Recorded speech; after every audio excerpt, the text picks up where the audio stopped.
DJ Anish channel को लाइक करें और सब्सक्राइब करें लाल बटन और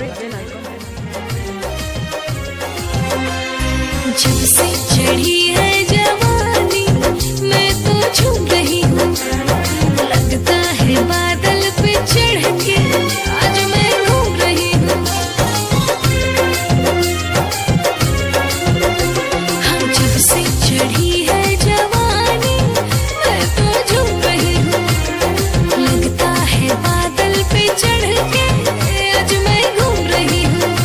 मटका के कमर में नाचूंगी मैं तो पायल, हमें तो ठुमका लगा के नाचूंगी मैं तो पायल बजा के नाचूंगी मैं तो ठुमका लगा के नाचूंगी।